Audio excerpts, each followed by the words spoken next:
Hello my dear student, good morning. तो आज की इस वीडियो में हम फिर लेकर के आपके लिए आ चुके हैं, जो कि ये एक का ए है प्रश्नावली, और ये आपका क्लास 10th का है। किसका है? क्लास 10th का है।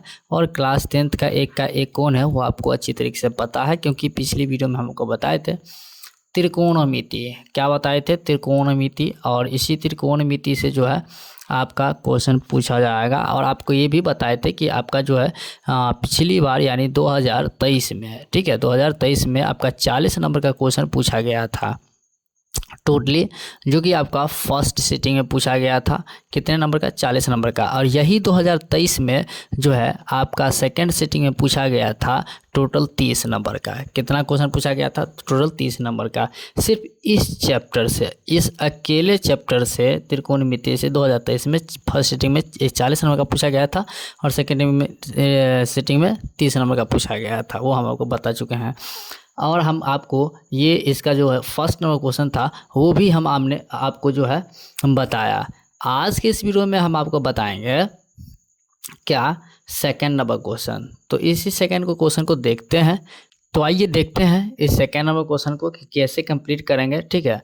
तो हम आ गए हैं आपका सेकंड नंबर क्वेश्चन पे। तो सेकंड नंबर क्वेश्चन को जो है हम आपको बता रहे हैं कि किस तरीके से बनाएंगे। तो देखिए, सबसे पहली बात तो ये कि आपको हम ये बता दें अच्छी तरीके से, जो कि हम आपको पहले भी बता चुके हैं अच्छी तरीके से। तो जैसा कि देखो, हम आपको ये बता दें कि ये हमारा एक समकोण त्रिभुज है, क्योंकि इसमें बताया भी गया है। आप देख सकते हो ये समकोण त्रिभुज है जो कि ABC है। मतलब ये ABC एक समकोण त्रिभुज है जिसमें कोण B बराबर 90 डिग्री, यानी कि ये जो कोण B है ये हमारा 90 डिग्री है। कितना है? 90 डिग्री है। और ये जो A और C है ना, ये हमारा कर्ण है। क्या होता है? ये इसको हम लोग कर्ण बोलते हैं।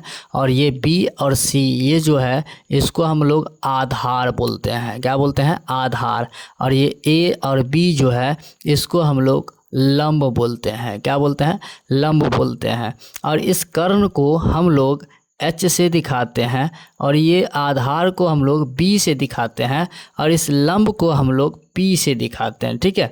यानी कि ये जो है H का मतलब होता है हाइपोटेनस, और B का मतलब होता है बेस, और P का मतलब होता है परपेंडिकुलर, ठीक है, इंग्लिश में।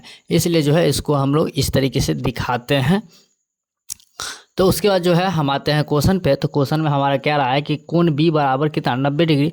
तो यदि tan A बराबर 1, तो हमें सत्यापित करना है कि 2 sin A इंटू है बीच में cos A बराबर 1 होता है कि नहीं होता है, सिद्ध करना है। तो चलिए सिद्ध करने के लिए सबसे पहले हम आपको ये बता दें अच्छी तरीके से कि क्या चीज़, कि देखिए सबसे पहली बात जो क्या दिया हुआ है, tan A बराबर दिया हुआ है ना।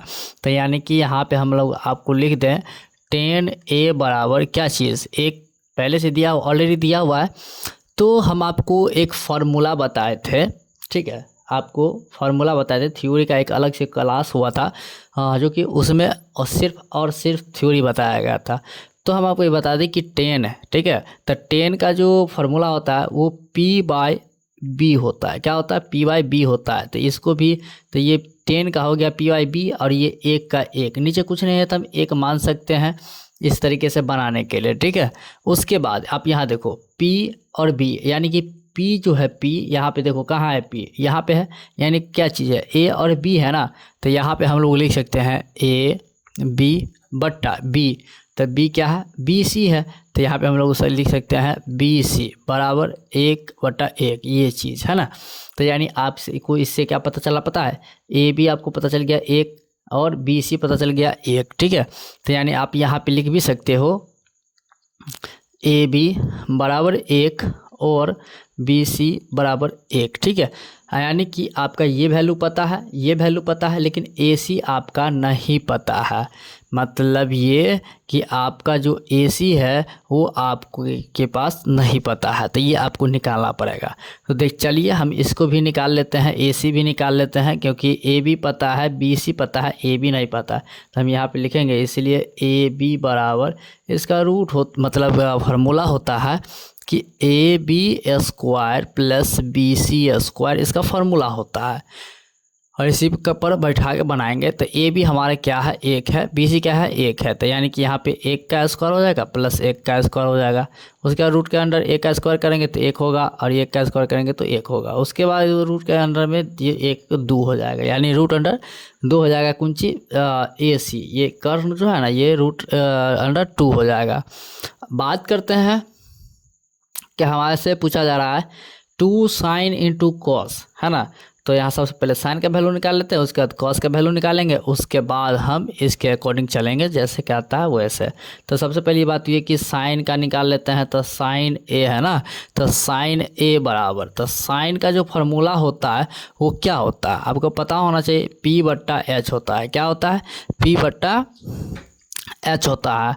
और उसके बाद हम आपको बतेबे किए हैं कि पी जो है, पी को हम ए बी से दिखाते हैं। तो यानी कि ए बी बट्टा हमारे क्या हो जाएगा, एच है ना, यानी ये ए सी, ठीक है, ए सी। उसके बाद आपको अच्छी तरीके से पता है ए बी कितना है, यहाँ पे देख सकते हो एक ए बी कितना है, 1। तो यहाँ पर 1 करेंगे, और ए सी है ना, ये ए बी, ये ए सी निकलेगा, ए बी नहीं, ये ए सी होगा, ठीक है।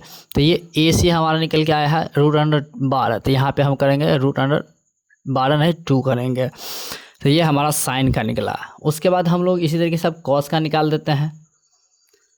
तो कॉस ए बराबर, तो कॉस का फार्मूला क्या होता है, तो कॉस का फार्मूला होता है बी बाई एच, यानी कि बी बट्टा एच होता है। और बी यहाँ पे देख सकते हो बी सी है, तो यहाँ पे हम लोग लिख सकते हैं बी सी बट्टा एच क्या है, ए सी। तो यहाँ पे हम लोग लिख सकते हैं ए सी। उसके बाद बी सी हमें पता है 1 होता है, और ए सी हमें पता है रूट अंडर 2 है, ठीक है। अब हम आते हैं प्रश्न से, जो कि ये आप देख सकते हो कि क्या चीज़ यहाँ पे आप लिख सकते हो प्रश्न से, या फिर नहीं प्रश्न से लिखना है तो आप लिख सकते हो हमें सत्यापित करना है, क्योंकि यही चीज़ हमको सत्यापित भी करना है ना।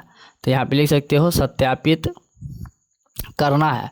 क्या सत्यापित करना है, तो 2 sign A into cos A बराबर 1, ये हमें सिद्ध करना है। तो चलिए आइए ये 2 का 2 कर देते हैं, और गुना, ये साइन है ना, तो साइन का हमारे पास आया है वैल्यू, देख रहे हो 1/2, क्या है 1/2। तो यहाँ पे हम लोग करेंगे 1/2, बीच में कुछ है ना, तो गुना करेंगे, क्या करेंगे, गुना करेंगे। तो यहाँ पे जो है ये कॉस, तो हम जो है मतलब कॉस का वैल्यू निकाले हैं। यहाँ पे देख सकते हो कॉस का वैल्यू ये जो है 1/√2, तो यहाँ पे करेंगे 1/√2 करेंगे, ठीक है। उसके बाद ये अभी √2 है। उसके बाद जो है आपके पास बन के आएगा, क्या बन के आएगा वो आपको अच्छी तरीके से पता है। आप यहाँ पे देख लो, ये 2 का 2 ही रहेगा, और बीच में गुना करते हैं ये 1 और ये 1 को अगर हम गुना करते तो 1 होगा, और फिर ये √2 और √2 को गुना करते हैं तो हमारा 2 होगा। अब 2 से 2 कट जाएगा तो हमारे पास बचेगा 1, और यही हमें सिद्ध करके लाना था, कहाँ गया, यही 1 हमें सिद्ध करके लाना था, जो कि यहाँ पे आ गया है, ठीक है। तो यानी हम यहाँ पे कर सकते हैं ये प्रूव्ड होगा, क्या कर सकते हैं, प्रूव्ड, ठीक है, प्रूव्ड हुआ, यानी कि ये हमारा सेकंड नंबर क्वेश्चन प्रूव्ड हो गया। ओके, नेक्स्ट वीडियो में नेक्स्ट क्वेश्चन को बताएंगे। तब तक के लिए जय हिंद, जय भारत, खुश रहिए।